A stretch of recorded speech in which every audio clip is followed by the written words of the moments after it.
Eu nem tinha visto que tinha começado. Como é bom estar aqui com vocês. Boa noite.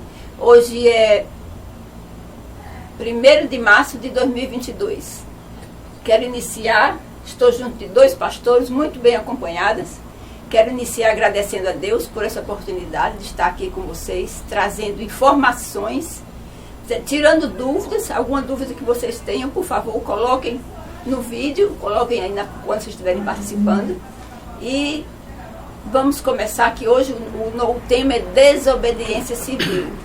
Um tema muito polêmico, onde nós iremos ver agora com o pastor John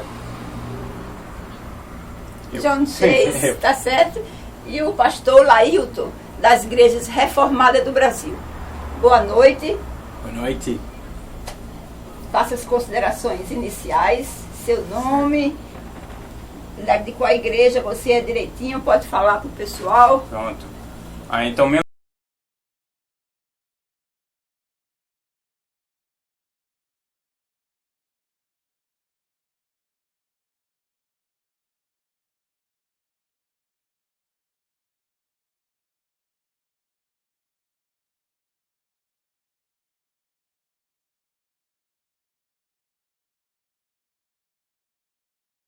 Gorete para contribuir aqui no podcast. É um grande prazer poder contribuir. Muito bom. Muito obrigada, pastor John. Sei que vai ser muito boa a sua contribuição. Pastor Lailton. Uma boa noite a todos. Meu nome é Lailton. Eu sou pastor da Igreja Reformada IPSEP. Sou pastor da nossa irmã Gorete. E eu também sou professor no Instituto João Calvino também, onde trabalha também o pastor John. Então, estou aqui para colaborar com os irmãos e com os demais que estão conosco. Espero que seja assim, possamos esclarecer algumas coisas e ajudá-los na compreensão desse tema importante. Ok, o instituto que ele falou, o Instituto João Calvino, é o seminário, não é isso? Isso, o seminário. Onde forma novos pastores das Igrejas Reformadas do Brasil. Então, vamos começar, né? Quero que vocês curtam, compartilhem, não esqueçam, dê o like de vocês, se inscrevam no nosso canal, tá certo? E, coisa que também é muito importante, temos aqui o nosso Pix, tá? O movimento Aliança por Pernambuco é um movimento preocupado em modificar a nossa política do jeito que está, né? Nós temos a preocupação de reeleger o nosso presidente Bolsonaro, porque acreditamos que ele é uma pessoa conservadora e de direita, e procurarmos um governador de direita, um senador, um deputado federal e deputado estadual. E isso requer de nós muito trabalho, né, que nós estamos aqui, e requer de nós também dinheiro, né? Requer que vocês precisamos. Nós não somos coligados a partido nenhum, a candidato nenhum dos que já tem aí.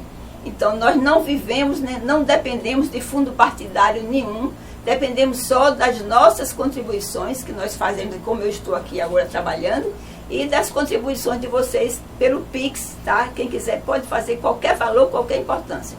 E não se inscreve, não se esqueça, não se esqueça. Se inscreve no nosso canal, que é muito importante para nós, e deixar o like, ok? Aperta o sininho, como apareceu aqui, tá? Pastor John, vou começar com o pastor John. O tema desobediência civil já é um tema muito polêmico, porque começa com desobediência. Uma coisa justamente que vai contra as igrejas, né? Porque a gente sabe que o pecado no mundo entrou por conta da desobediência, não é isso? Então essa desobediência civil, como é que a igreja vê? Como é que nós devemos encarar pelas nossas lutas, que muitas vezes nós desobedecemos, né, às autoridades?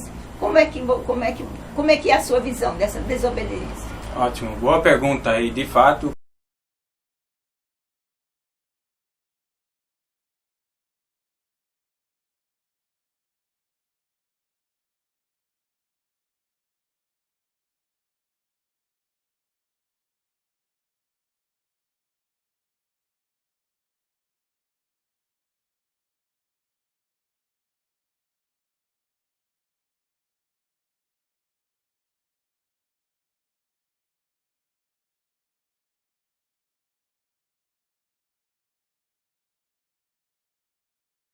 especificamente. De fato, é um assunto difícil, porque quando você examina as Escrituras, pela grande maior parte, as Escrituras nos ensinam a se submeter, amar, respeitar, orar a favor e ser cidadãos do bem em nosso país, respeitando nossos governadores. As autoridades, né? Exatamente. Aí, alguns textos, como Romanos 13, falam bem claramente. Vou ler só Romanos 13, os versículos 1 a 3, só para montar o contexto. Para ilustrar, Então, Romanos 13 diz: todo homem esteja sujeito às autoridades superiores, porque não há autoridades que não procedem de Deus. E as autoridades que existem foram por ele instituídas. De modo que aquele que se opõe à autoridade resiste à ordenação de Deus. E os que resistem trarão sobre si mesmos condenação. Porque os magistrados não são para temor quando se faz o bem, e sim quando se faz o mal. Queres tu não temer a autoridade? Faze o bem e terás louvor dele. Então, de uma perspectiva geral, as Escrituras, Deus, através da sua palavra, nos ensina a ser submissos. Queremos honrar e se submeter às nossas autoridades. Então, essa é a nossa disposição geral. Só que levanta a pergunta, mas existem casos em que não deve se submeter. Existem leis que são injustas. Então, nesses casos, o que o cristão faz? Uma resposta, o que eu quero não defender, mas uma resposta é: devemos obedecer ao governo em tudo a menos que me force a pecar. Em tudo a menos que seja pecado. Esse argumento é o mais frequentemente defendido, e às vezes eles vão citar, por exemplo, Atos 5, quando os apóstolos foram mandados pelas autoridades civis a não pregar mais o evangelho, e eles responderam: não, vamos obedecer a Deus e não aos homens. Então é uma exceção bem clara, bem distinta nas Escrituras. Certamente existem casos assim. E podemos citar muito mais. Por exemplo, já em Êxodo, capítulo 1, tem as parteiras que foram ordenadas a jogar os meninos, os bebês hebreus, no rio Nilo. E recusaram a obedecer. E Deus elogiou a desobediência dessas mulheres. Então, é uma abordagem geral. Só que não é tão fácil dizer somente quando é pecado, não obedeço. Não é tão fácil. É porque tem pecados de comissão, mas também tem pecados de omissão. Pecado de comissão: você faz alguma coisa que Deus proibiu. Por exemplo, jogar um bebê no rio Nilo. Aí é fácil, não obedeça. Mas tem pecados de omissão. Deus chama a senhora de ser mãe, esposa, e pode ser que o governo impossibilita você cumprir seu chamado. Aí não fazer é um pecado de omissão. A senhora não está obedecendo a Deus, nesse caso, se vai seguir uma ordem que não permite que a senhora se submeta. Nesse caso, eu vou desobedecer às autoridades civilmente para obedecer a Deus. Exatamente, tem um chamado. E vai honrar o chamado que Deus deu à senhora. Aí, esses pecados de omissão são difíceis de julgar. Tem diversos casos que você pensa: não sei qual a resposta correta. Por exemplo, em países islâmicos, muitas vezes, se tem uma mulher que se converte ao cristianismo, ela quer ir para a igreja, só que o marido não permite. O marido é a autoridade, biblicamente, mulheres se submetem aos seus esposos, até esposo descrente. Aí ele tem uma autoridade. Mas nesse caso ela vai obedecer ou não? Algumas mulheres vão dizer, inicialmente, já porque é um grande choque para meu marido que eu me converti ao cristianismo, eu vou ter que respeitar a opinião dele por um prazo determinado, mas isso não vai continuar para sempre. Vai chegar a hora que eu vou para a igreja. Ela está em pecado? Tá difícil. Tá difícil. Se ela toda a vida diz, porque meu marido não me deixa, eu não vou para a igreja, aí tá entrando em pecado. Que chega a hora, você tem que ir para a igreja. Cristão que não vai para a igreja não está sendo fiel. Mas é um pecado de omissão. A que ponto começa? Também depende do motivo. Se o governo, como vemos na China, por exemplo, o governo não permite cristãos ir para a igreja. Cristãos fiéis. Pode ir para a igreja do governo. Igreja cristã do governo. Mas não é a igreja fiel. Adorar o Deus deles, né? Então, eles pregam comunismo, essas coisas. Mas cristão é proibido de montar outra igreja que não seja oficializada pelo governo.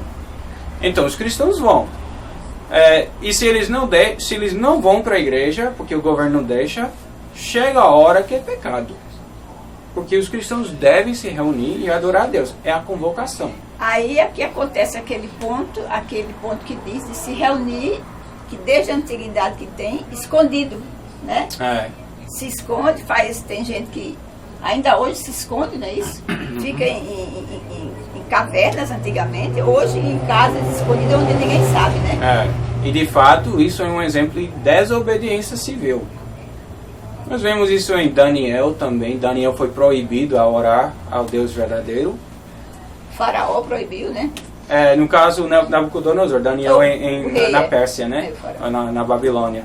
Aí o Daniel, nem somente ele poderia ainda ter obedecido a Deus fechando a janela. E orar somente privadamente no quarto e escapar toda a consequência, toda a punição. Mas Daniel fez questão de abrir a janela, deixar a cidade inteira ver que ele não vai cumprir essa ordem do governo. É uma questão de desobediência civil. E publicamente mostrar, não vou submeter uma coisa que não procede da lei de Deus. Pastor John, e até interessante porque o peso do que Daniel fez é muito grande, porque também ele era também uma das autoridades de fato, de lá, né? Foi escolhido para trabalhar no palácio. Então seria, nos olhos do governo, um pecado ou um crime ainda mais grave, porque é uma rebeldia, uma traição. Uma rebeldia, ele se rebelou contra o governo, né? Exato. Só que Deus defendeu Daniel por ter feito isso. Então, nesse caso, é um pecado de omissão se ele tivesse parado de orar.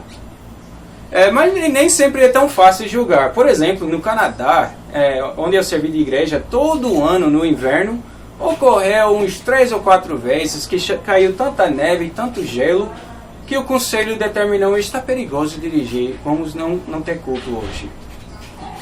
É pecado que os cristãos são chamados a cultuar.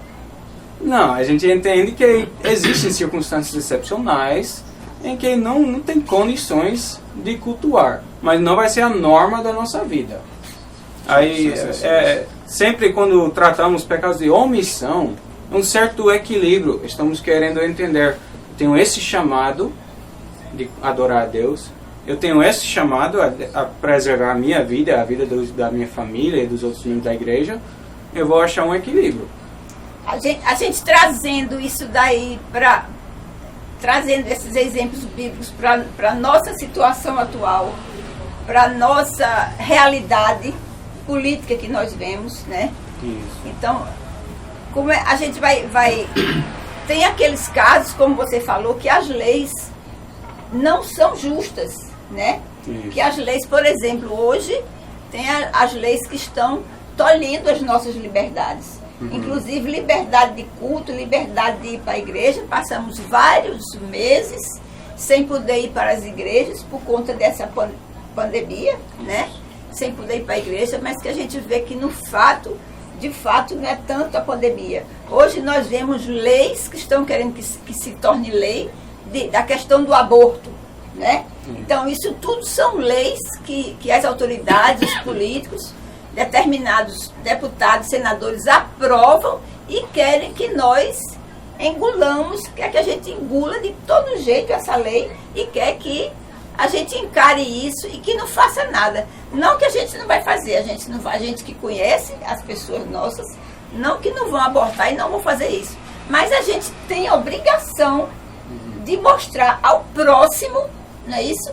Que ele está errado, que isso vai contra a lei de Deus E vai contra a lei natural, por exemplo, em relação ao aborto que eu estou falando, né? Que é uma vida que tem ali, que isso é um assassinato. Então, a gente tem que pegar essa nossa prática, o que a gente acredita, e a gente pode desobedecer sim, e fazer ir para a rua, de fazer uma passeata, de fazer um protesto contra justamente essas leis injustas. Isso é uma desobediência civil, né? Mas que eu entendi, uma desobediência civil às autoridades, mas que a gente vai lutar por algo que a gente acredita e que é correto perante Deus. Exatamente. Isso aí eu acho que a igreja aprova esse tipo de desobediência civil, né? Mas eu fico triste, pastor Lailton e pastor John, que os irmãos que nós vemos hoje nas nossas igrejas, em várias igrejas por aí, os irmãos estão acomodados, não vão à luta, não vão brigar por isso, não vão protestar, simplesmente aceita tudo calado, baixa a cabeça, é capaz de levar chicotada do governo, tá certo? E aceita e não faz nada sabendo que é errado. Não vai protestar, não vai para a rua. Quer dizer, o que a gente pode fazer mais? Eu sei que não pode usar o púlpito, que a hora do púlpito é uma hora sagrada, que é para pregar, né? Mas o que nós podemos fazer além disso, né? Além disso que eu estou fazendo agora, que vocês se propuseram a vir aqui fazer, acompanhar a gente. O que é que a gente pode fazer mais para alertar esses irmãos? Eu acredito que essa falta de ação surge exatamente por causa de uma certa confusão sobre esse assunto. Incerteza de o que é que Deus me chama a fazer. Se o governo manda, então eu preciso obedecer. É o pensamento. E é um pensamento piedoso. Só que essa mentalidade de que, a menos que chegue ao ponto de ser um pecado, eu preciso obedecer, não importa quão louco, quão absurdo que o mandamento do governo seja, aí que parte com o ensino bíblico e o ensino reformado. Aí as confissões reformadas, tanto da continental, as 3 formas de unidade que a gente usa nas igrejas reformadas, como também as confissões de Westminster, que é o padrão reformado da Inglaterra. As duas confissões enfatizam que a questão não é que a lei nos faz entrar em pecado, mas que a gente obedece às leis que são de acordo com a palavra de Deus. Aí tem, isso eles reconhecem, tem limites na autoridade do governo. Tem coisa que talvez não seja pecado obedecer, mas eles não têm a autoridade nessa esfera de vida. Para dar um exemplo, se seu marido, senhora, for mandar a senhora toda vez se curvar diante dele quando ele fala, isso é pecado, se curvar diante dele, como um sinal de respeito, como os japoneses fazem dizer. É pecado? Não é pecado. Mas ele tem essa autoridade de mandar isso? Não tem a justa autoridade de mandar a senhora fazer uma coisa dessa. Aí uma esposa piedosa poderia dizer com todo respeito, honrando o marido, dizendo: Senhor, não posso fazer isso não. Isso não está correto, está fora da sua autoridade. Aí a mesma coisa, o cidadão com o governo reconhece o governo é uma instituição de Deus. Deus me chama a honrar, respeitar. Não vou falar palavrão como alguns fazem, né, com Bolsonaro ou Lula, outro, maldizendo o nome. Não vou. Isso não cabe na boca de cristão. Mas com respeito, eu vou dizer: você também tem limites na sua autoridade. Aí quando o governo, por exemplo, começa a entrar na igreja, aconteceu lá no Canadá, por exemplo, dizendo: vocês podem cultuar até esse certo número, podem fazer essas atividades, mas não podem celebrar os sacramentos, não podem cantar. Aí os conselhos da igreja pensaram: não, o governo saiu da sua esfera de autoridade e entrou na esfera da igreja. Aí para dar outro exemplo absurdo, se o governo disser para a gente: você tem que dar essas comidas para seu filho no café de manhã. Não, eu sou pai. Eu tenho um chamado, uma convocação de Deus para cuidar de meu filho. E eu tenho uma justa autoridade sobre essas decisões. Aí chegou um limite. O governo tem o direito de dizer que eu não posso desnutrir meu filho. Não posso negligenciar. Deixar de alimentar. Exatamente. Mas não tenho a autoridade para começar a microgerenciar. Dizer o que deve dar. Exatamente. Ou que roupa ele deve usar. Esse tipo de coisa. Tem um limite natural. E se o governo transborda e a cidadania permite isso, faz mal à sociedade. Não faz bem. Nós vemos isso em muitos países comunistas que são totalitarianos. Querem controlar todo detalhe. Por exemplo, a União Soviética. Isso deu certo? Não dá, porque o ser humano não é nem capaz, nem com boas intenções, muito menos com as más. Mas você vê os mercados vazios porque a logística do governo não foi bem planejada. Não funciona. A cidadania defende as esferas de autoridade que Deus criou, porque reconhece isso é a criação de Deus e faz bem à sociedade. Pastor John, você pode explicar mais sobre essa questão das esferas de autoridade? Porque, para que os ouvintes possam entender, assim, que existe o poder da autoridade não é absoluto, né? Então, existem limites. Então, essas esferas, a questão das esferas, você podia falar mais um pouco sobre isso? Sim. A questão é que temos chamados, cada um de nós. Eu vou dar outro exemplo, onde talvez fica mais destacado ainda. E um exemplo bem prático que os brasileiros cristãos estão enfrentando. Se o governo proíbe espancar, punição corporal, né, de seu filho, que é um método até bíblico, a própria Bíblia menciona a punição corporal. E o pai vai ter que decidir, eu vou obedecer ao governo ou não. Não é necessariamente pecado o pai dizer, então vou procurar outras formas de punição. Pode colocar o filho de castigo, pode forçar ele a fazer algum trabalho, tem outras opções. Né? Mas, então não é necessariamente pecado o pai ou mãe procurar outra forma. Porém, também talvez não seja sábio. Deus revela que é uma forma de disciplina legítima espancar. Então, o pai, a questão aqui não é pecado ou não seguir o governo nesse aspecto. A questão é o que foi que Deus me chamou a fazer, criar meu filho no temor do Senhor, e então como que eu posso cumprir a minha vocação. E talvez vai ser de acordo com o governo, talvez não vai. Em relação a essa, deixa eu só dar uma boa noite aqui, falar quem é que está aqui no chat conversando. Tem dois pastores aqui no chat, viu? Tem o pastor Iraldo, um abraço, pastor Iraldo, o pastor Adriano também está, né? São pastores das igrejas reformadas do Brasil. Todos dois são da igreja reformada. Pastor Adriano Gama está dizendo, não quero perder essa live com esses servos de Deus. Obrigado pelo trabalho, querido Gorete. Tem nada, pastor, eu que estou feliz de estar aqui com eles. A Márcia Maria Fernandes, boa noite. Rutinha, boa noite, querida. Tem aqui também. O pastor Adriano está dando boa noite a todos vocês. Boa noite, pastor. Aos pastores e aos demais que estão nos ouvindo. O Luiz Freitas, tem aqui o Luiz Freitas está aqui. Nunca se viu na história do Brasil um governo que tanto fez citação ao nome de Deus como esse nosso, né?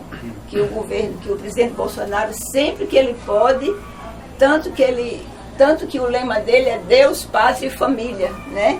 Ele sempre enaltece o nome de Deus em todas as reuniões que ele faz. E a gente é muito grato a Deus por isso. Tem aqui o Rosenberg Calisto, Ademir, o presbítero Ademir também está aqui. Uma obrigada a todos vocês, um abraço. Já deixaram o like de vocês? Já compartilharam? Se inscreveram no canal? Já se inscreveram no canal? Estamos precisando de inscritos, viu? Estamos precisando do apoio de vocês. Agora, continuando com o que ele falou, pastor Laí, da interferência do governo na vida dos pais, principalmente, eu vou falar aqui na vida dos pais, que isso me remeteu. Eu vou dizer essa palavra porque, por exemplo, o YouTube já retirou um dos nossos programas que a gente fez, né? Isso é um bom sinal, né? Se foi Já ganhou o prêmio. Já ganhou o prêmio, é um bom sinal, né? Recebemos hoje a notificação do YouTube que foi retirado um programa. E o nome da live era se os pais eram obrigados a penar seus filhos, né? Então a gente tem que dizer assim, quem entendeu o que eu falei, penar, né? A linguagem do P. Como estrangeiro, essa eu não entendi. A linguagem do P, A linguagem do P, depois eu lhe explico pro YouTube. Para o YouTube. É o soro mágico para infantes. Ah, sim. Entendeu? Agora ele entendeu. Então, o governo quer que a gente faça, né? Dos nossos filhos, né? E tem pais que não concordam, não é isso? Então a gente tem que. Aí a gente pode desobedecer civilmente com toda certeza, porque é um direito nosso de educar os nossos filhos, de cuidar, não é isso? Quando você estava falando isso aí, eu me lembrei disso, né, pastor?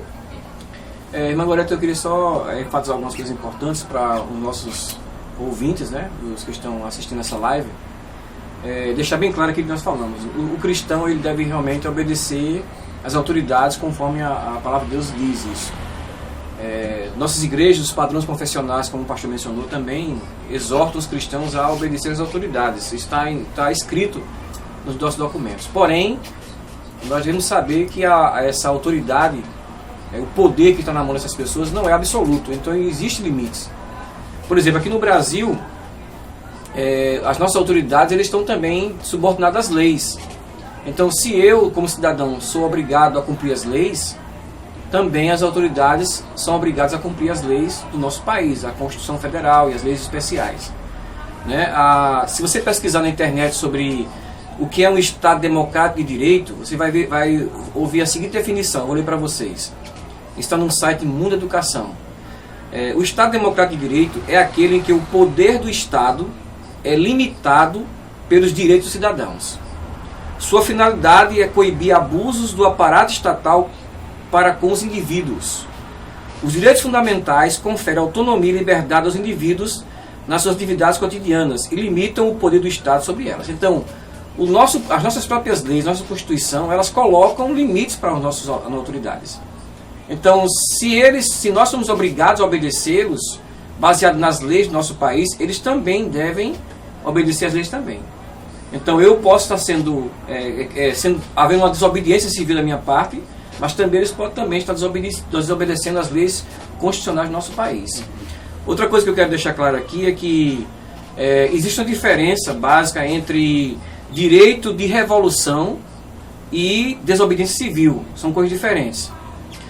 O direito de revolução tem a ver com uma ação mais violenta, por exemplo, uma revolta contra o Estado, e isso tem que obedecer a alguns princípios. Alguns autores reformados dão 3 princípios básicos que possibilitam que o cidadão ele possa fazer ele tem exercer o direito de revolução. Ele tem direito de revolução. Quando? Um dos princípios é que esteja havendo uma violação dos direitos fundamentais, como esse que eu li para vocês agora do Estado de Direito, contra o cidadão de modo brutal e constante. Então, se está havendo uma violação dos direitos do Estado, então é possível haver uma revolução, certo?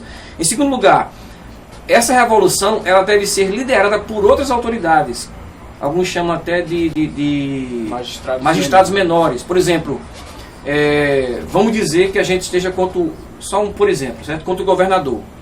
Mas nós não estamos sozinhos, né, nessa nossa revolução, criticando alguma injustiça do governador. Não.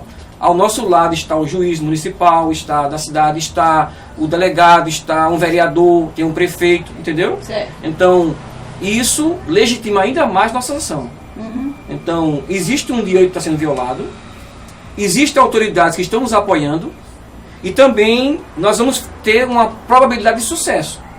Entendeu? Que não vai ter derramamento de sangue, ilimitado. Então, se houver um direito violado, haver apoio de autoridades menores, por exemplo, e a gente sabe que vai ter sucesso, devemos ter realmente esse direito de revolução. Isso é a questão que exige mais a questão da violência, né? usar força. Aí isso envolve um certo cálculo, né? Prático. Isso. Será que isso vai dar certo ou não? Isso. Isso não é nem questão bíblica em si. É justo mas, ou não, bíblico, né? Eu posso realmente... É a mesma coisa das leis sobre guerra justa. Isso. Você pode ter toda a causa certa, tudo biblicamente correto, mas se tem 10 de vocês e milhões deles, não adianta. Não adianta, não tem força. Vai derramar sangue por nada. Por nada, exatamente. Envolve um certo cálculo. Isso. Então, isso é um direito de revolução. É a parte que você realmente vai contra, até usar a força também. Outra coisa é desobediência civil. Isso não é a mesma coisa. A desobediência civil são atos não violentos. Então, o que é a desobediência civil? É quando eu, publicamente, não é aquela coisa secreta, não vou pagar os impostos. Não é isso, não. É quando você publicamente vai de encontro a uma lei, porque você quer que aquela lei seja anulada ou modificada. Então eu não vou, por exemplo, como o pastor falou muito bem agora, há leis que o Estado vai determinar sobre a minha vida que não compete ao Estado fazer isso. Quando, por exemplo, eles estão fazendo leis para gerenciar o nosso comportamento como pais em casa. Eles não têm esse campo de atuação, não devem ter.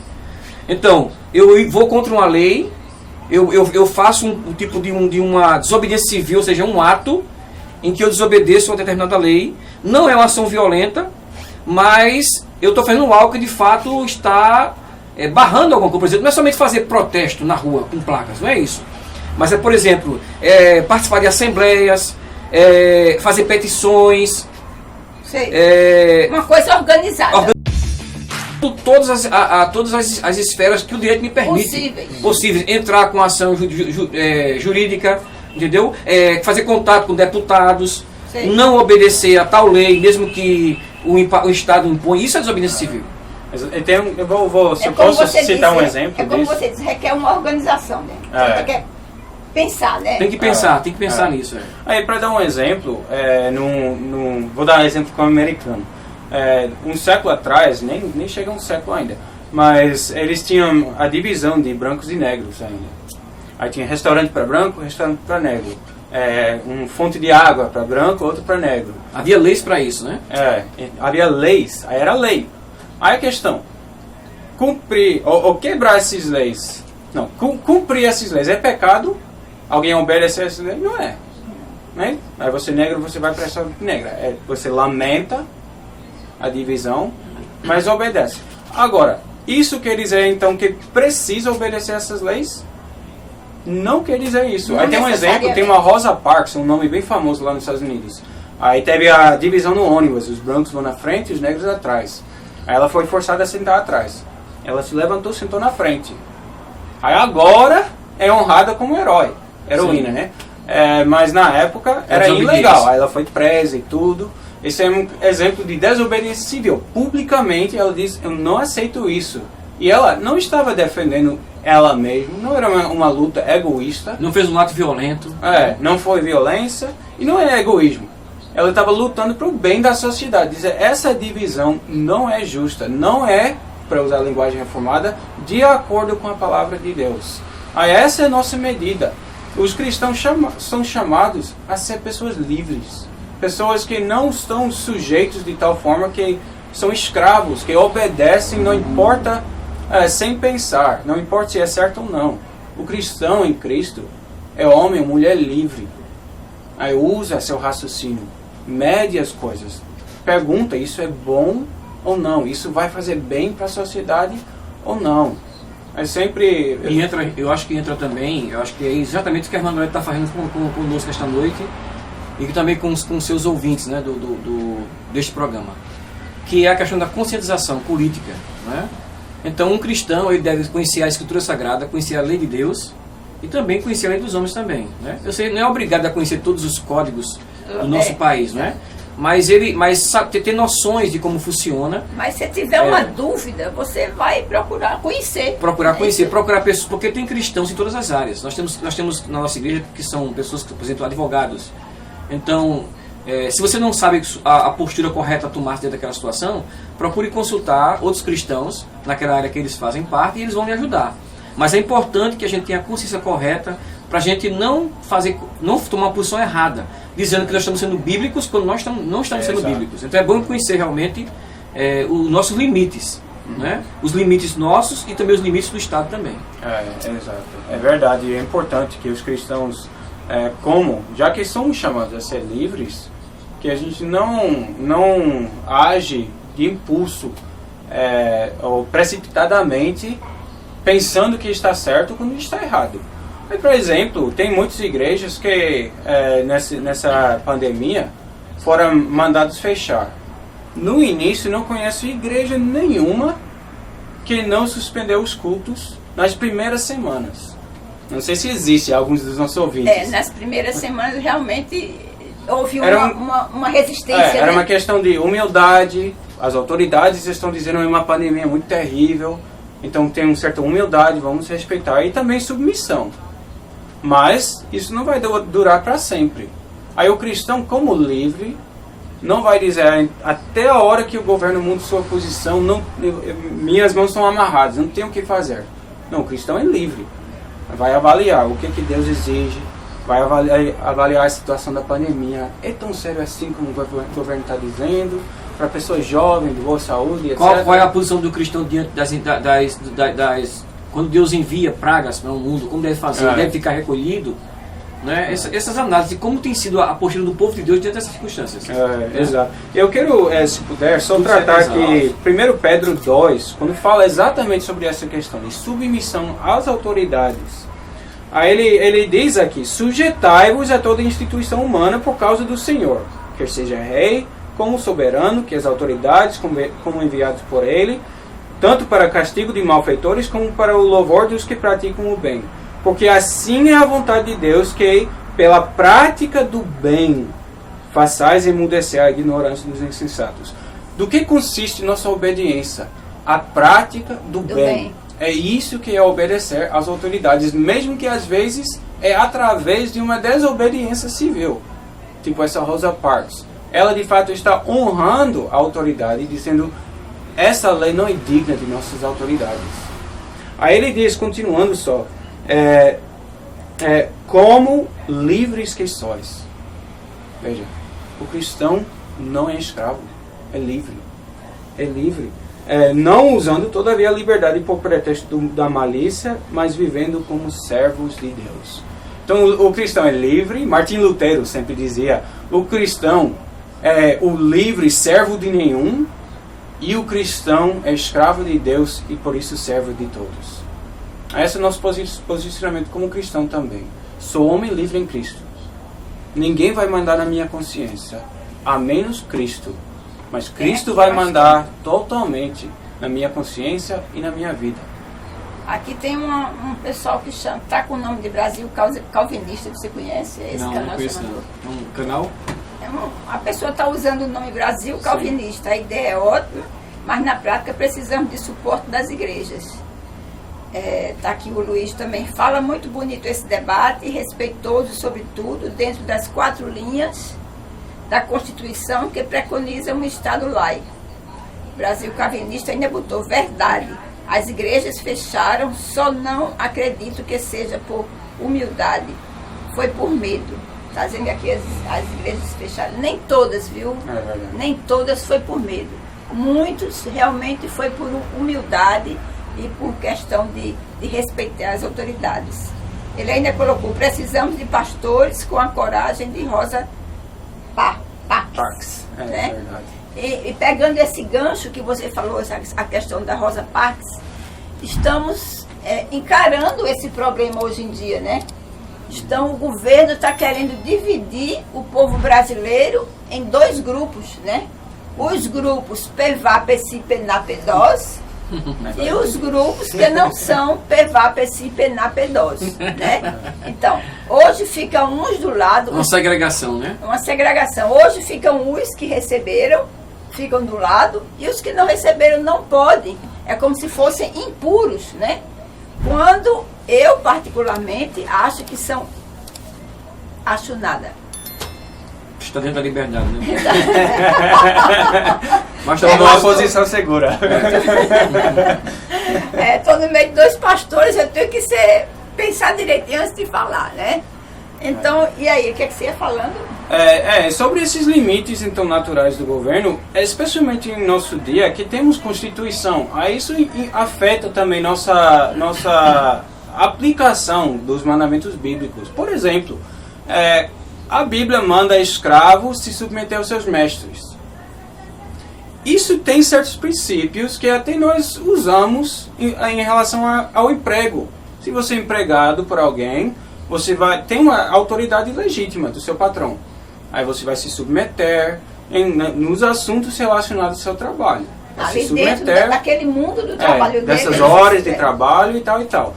Só que a gente não vai pegar esse texto, escravos se submetem aos seus mestres, e aplicar exatamente na situação. Em todos os aspectos. Em todos os aspectos de emprego. Porque é diferente. Tem um contrato de trabalho. Se o dono da empresa manda você trabalhar horas extras que não são pagos, aí você pode, com todo respeito, dizer: Senhor, isso não está de acordo com o nosso contrato. O contrato manda 8 horas, né? Exato.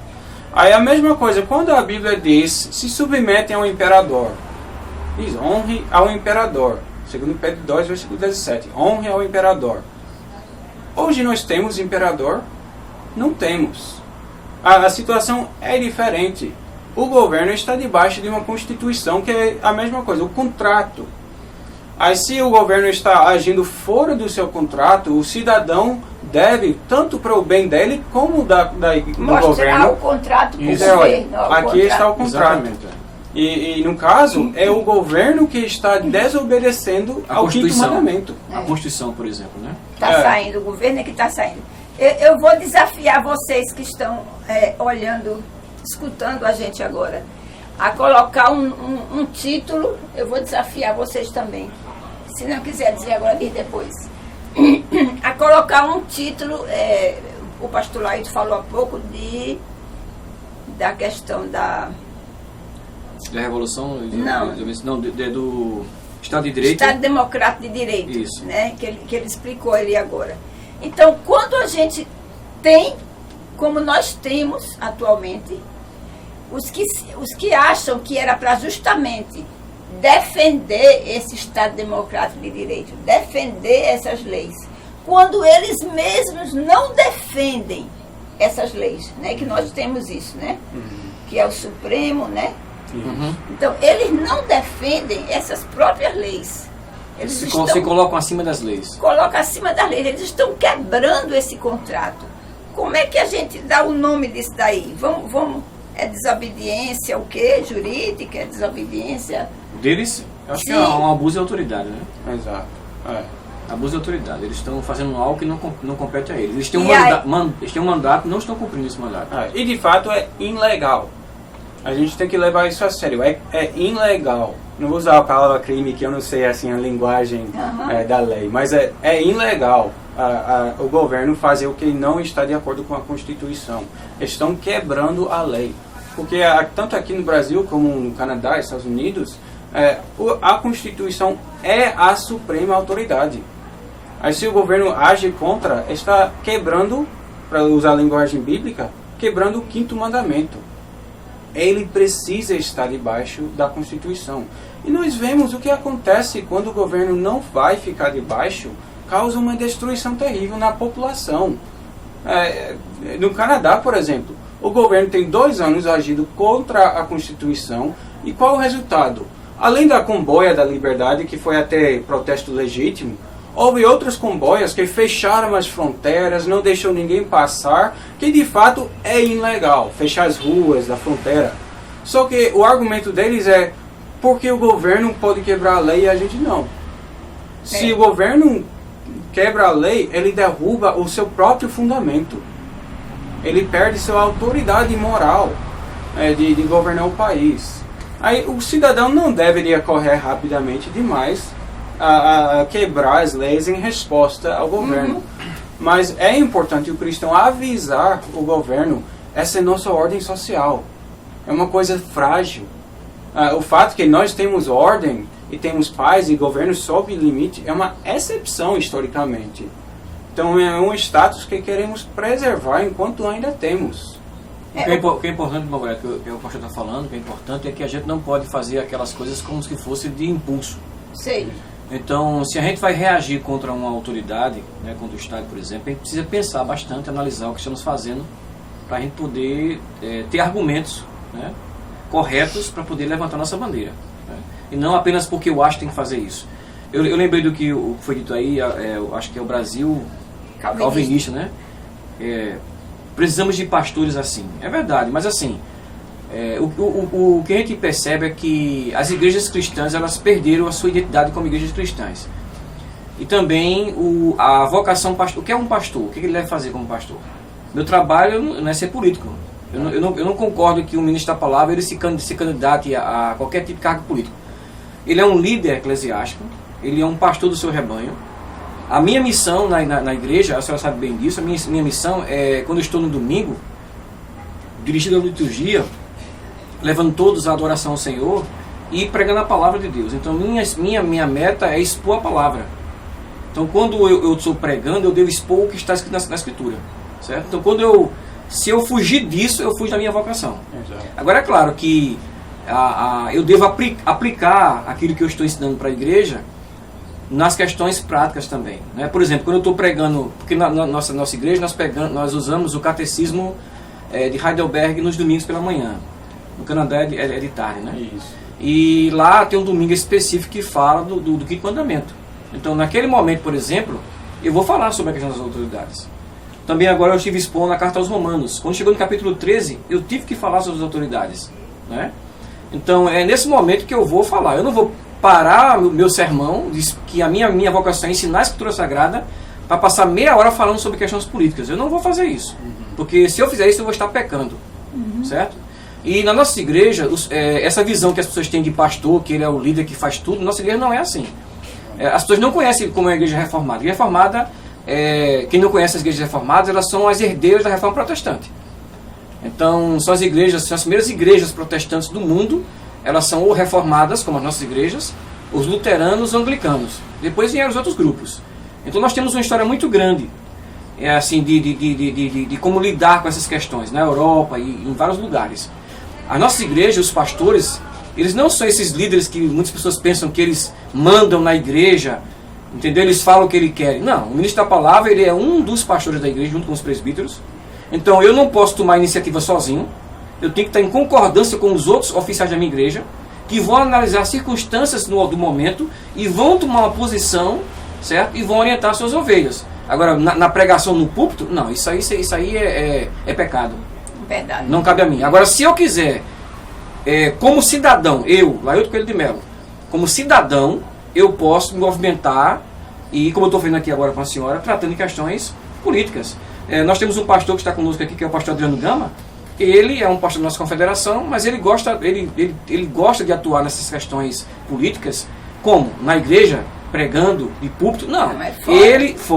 Ele vai como cidadão, ele vai procurar os deputados e vai levantar a bandeira. Se você pesquisar na internet, você vai encontrar os vídeos dele, ele levantando essa bandeira pelos direitos do nosso país. Então é assim que se deve fazer. Então se espera isso de mim, do pastor, conte comigo, talvez eu possa estar falhando. Pastor, eu não estou vendo o senhor lá nos protestos e tal, certo? Me cobre isso. Agora, não me cobre a minha atuação no púlpito. Não, isso não. Na hora da pregação. Na hora da pregação, meu respeito é para com Deus, minha missão é ensinar a Escritura. Se eu desviar disso, eu estou sendo um falso ministro da palavra. Embora que ele poderia aplicar em alguns sermões que se aplicam naquele assunto. Que tem uma tradição antiga não fazer na igreja, pulo, né? Que os pastores até reprovaram às vezes os imperadores por ter pecado. Isso. Mas aí está tratando uma questão espiritual. Que se encaixa naquele texto, naquele momento. Exatamente. Não forçar o texto.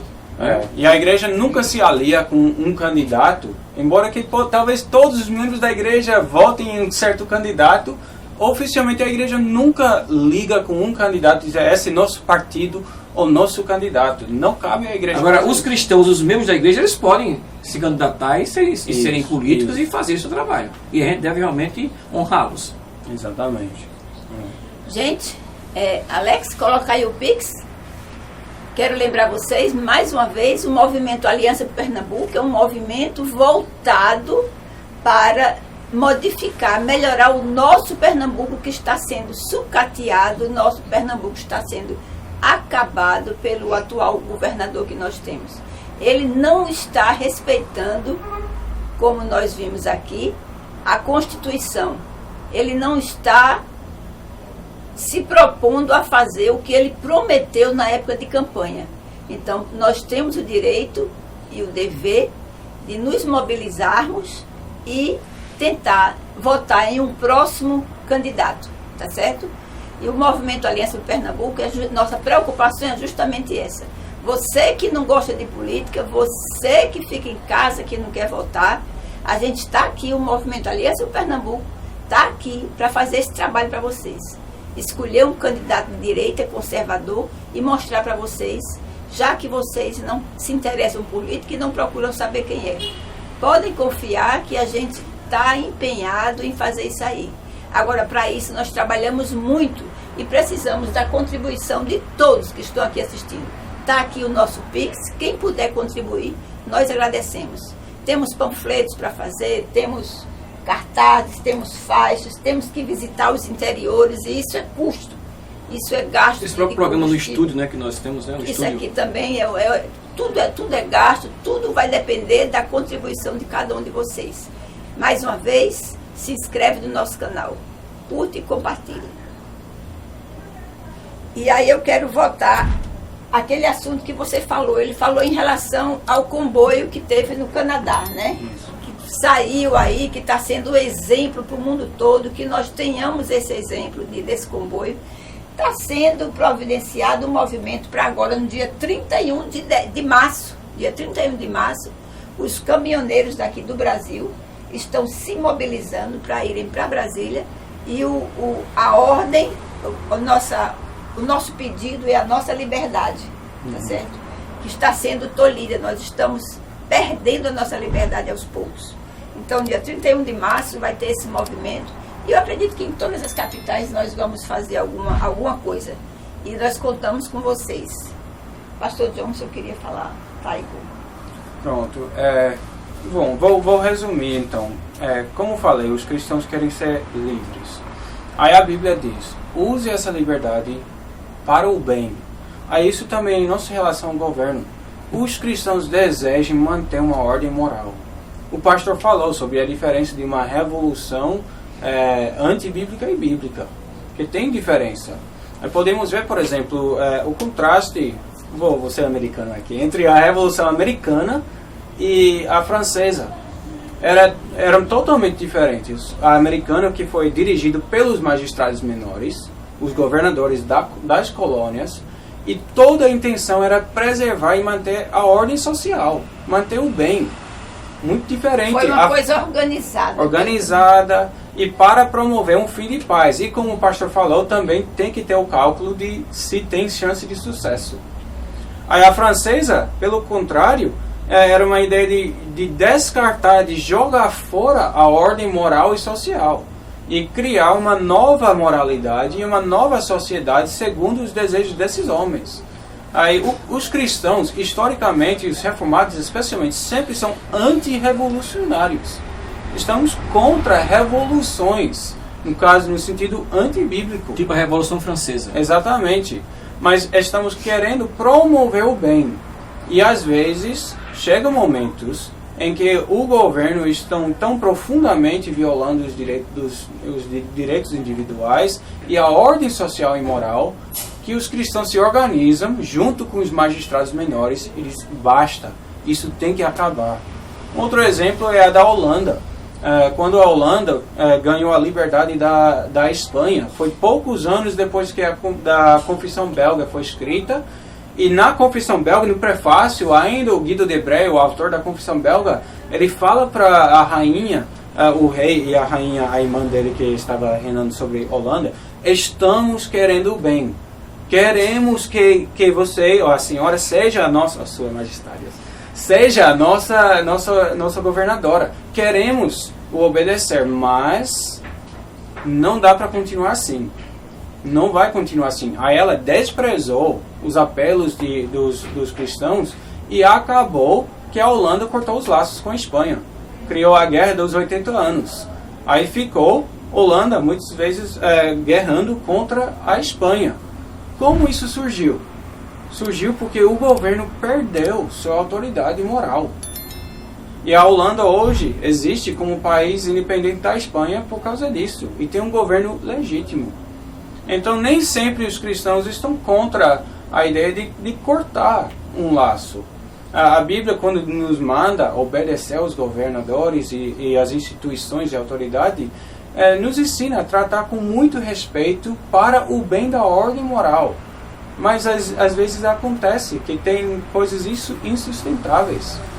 E a população se levanta. Aí nesse momento, o desejo do cristão é: eu quero promover o bem. Eu quero manter uma ordem social que seja cristã.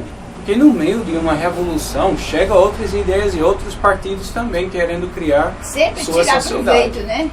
Sempre tirar proveito. Então o cristão, nesse momento também, já que temos uma certa tensão com o nosso governo, que o governo está proibindo coisas que são boas, o cristão vai procurar como que eu posso fazer o bem.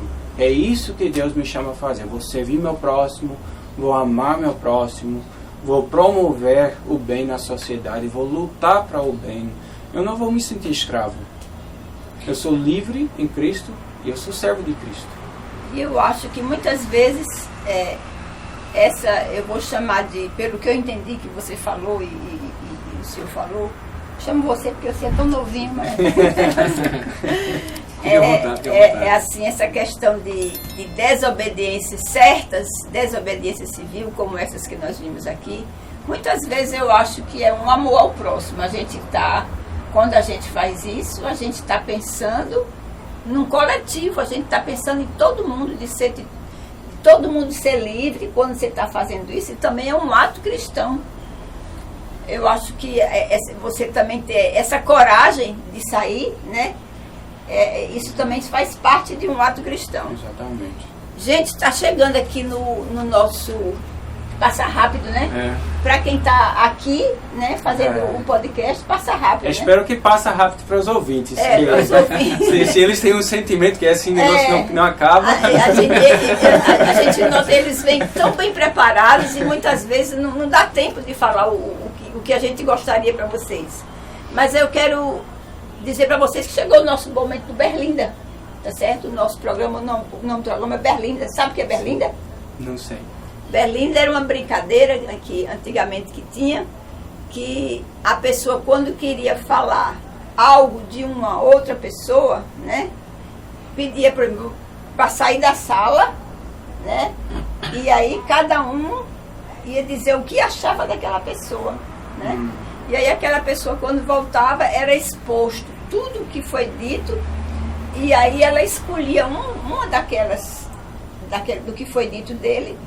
E como ela geralmente ia dizer isso aqui, achando que foi fulano que... Ou então, rapaz, que momento difícil. Então, difícil. Se falava uma coisa desagradável e queria saber quem era, quem disse isso, a pessoa tem que dizer, porque todos viram, né? Então, o nosso momento Berlinda é um momento esse, é um momento que a gente traz aqui alguém que não está aqui, tá certo? E é um momento nosso de protesto. Nosso momento Berlinda, coloca aí, Alexandre, quem é que tá vindo para Berlinda hoje. Olha aí, Ide está junto de mim. Nossa, não. Sabe quem é aquele, John? Não conheço. O pastor John não é daqui, ele não conhece, né? O pastor John é o nosso governador. É o nosso governador, Paulo Câmara. Ele está na Berlinda. Faz várias semanas que ele está na Berlinda. Eu fico perguntando às pessoas, quem é que eu coloco na Berlinda? Qual o político? Paulo Câmara. Paulo Câmara, porque ninguém gosta de você, Paulo Câmara. Ninguém está satisfeito com o que você está fazendo aqui conosco. Vê se... E outra coisa, ele tá querendo colocar nada mais, nada menos do que quem? Coloca aí quem é que está aqui. Porque ele não pode, ele já foi reeleito, já é o segundo mandato dele. Então, como ele não pode se reeleger, ele tem que procurar alguém que pense... Um sucessor, alguém que pense como ele, do partido dele, para colocar e continuar fazendo as maravilhas que ele faz para o nosso estado, para não dizer outra coisa, né? Então, nada mais, nada menos do que Danilo Cabral. meu Deus, cadê meu dedo aqui? É isso aí. Danilo Cabral, tá certo? Danilo Cabral é o sucessor que ele acha que vai ficar, porque o pernambucano está acordando, não é besta. Danilo Cabral, ele foi contra o voto impresso auditável. Acho que você não estava aqui. Tá? O voto impresso auditável é um voto que a gente pode conferir se votou ou não. Ele votou contra. Ele votou contra o aumento da Bolsa Brasil, né? Que teve esse Auxílio Brasil, que teve agora. Era a Bolsa Família, que o pessoal ganhava 198, e o presidente Bolsonaro colocou para 400. E ele foi contra, né? Contra o saneamento básico. Como é que uma pessoa dessa, como você, Danilo Cabral, quer ser governador sendo contra o povo de Pernambuco? Gente, abre os olhos, está na hora de dizer não, de dizer basta para esses políticos, tá certo? Eu vou dizer o nome de alguns deputados aqui que vocês não devem votar, tá? Nós temos aqui Eduardo da Fonte, temos Luciano Bivar, Vônei Queiroz, Carlos Veras, André de Paula, Sebastião Oliveira, Fernando Monteiro, Milton Coelho, Túlio Gadelha, Túlio Gadelha, Augusto Coutinho, Daniel Coelho, Raul Henri, Felipe Carreiras, Silvio Costa Filho e esse Danilo Cabral, que está querendo ser o governador. Todos esses aqui são deputados federais. Agora vocês imaginem se a gente não votar em nenhum desses. Vamos colocar tudo novo. Mesmo que você não saiba se ele vai fazer coisa boa ou não. Pelo menos esse aqui a gente já sabe que não faz nada que preste. Então vamos arriscar, vamos votar em gente nova e confia aqui no movimento Aliança por Pernambuco, que a gente está pesquisando isso para vocês. Vamos para as nossas considerações finais, pastor Lailton. Irmã Loreta, eu só quero agradecer a oportunidade, né, de estar aqui presente no programa. Eu espero que a gente possa ter esclarecido algumas dúvidas. Eu sei que nem tudo foi esclarecido e eu sei que também nem todo mundo concorda com o que nós estamos falando, mas verdade. A nossa proposta é expor o que nós entendemos, né?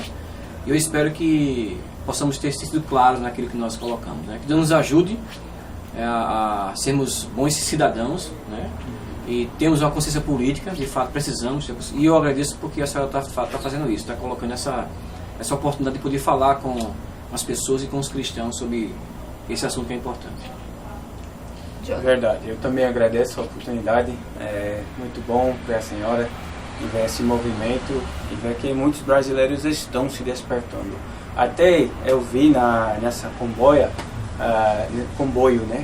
Comboio no Canadá, a bandeira que eu mais vi, além do canadense, era o brasileiro. Foi? Vi muito bandeira brasileira. Então, o brasileiro está se despertando.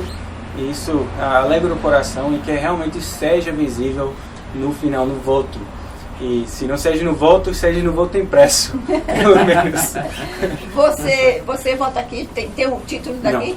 Não, minha esposa é brasileira. Tá certo. Ok. Você vota em Pernambuco, não, né? Ainda não, tem Paraíba, que transferir, tem que transferir para cá. Vamos ver. Por isso que eu não conheço bem os deputados daqui, né? os candidatos aqui de Pernambuco, mas eu tenho que transferir meu título para cá. Ok, gente. E aqui, se vocês quiserem fazer um programa também na internet, quiserem fazer lives, quiserem fazer uma gravação, a gente aqui faz parte, o Aliança Pernambuco faz parte do Estúdio Live do Alex, tá certo? Aqui, esse espaço aqui, ele aluga, tá certo? Dá uma ligada para ele, o telefone dele é o 98690-9641. Quem quiser, entre em contato com o Alex e vocês terão esse espaço para vocês fazerem o que vocês gostariam, que eu espero que tenham muito sucesso. Muito obrigada a todos vocês, boa noite. Aqui o pessoal está agradecendo as explicações, a Ruth. Está todo mundo aqui agradecendo a vocês. Eu estou muito, muito feliz por ter trazido esses dois pastores aqui maravilhosos para vocês. Dê uma passadinha também, se quiserem conhecer a igreja reformada do IPSEP, que é onde eu congrego, para conhecer mais. Quem quiser é bem-vindo, tá certo? E uma boa noite para todos vocês. Não é isso, pastor? Boa noite a todos. Boa noite. Obrigada. A todos. Fiquem com Deus. Obrigada pela atenção.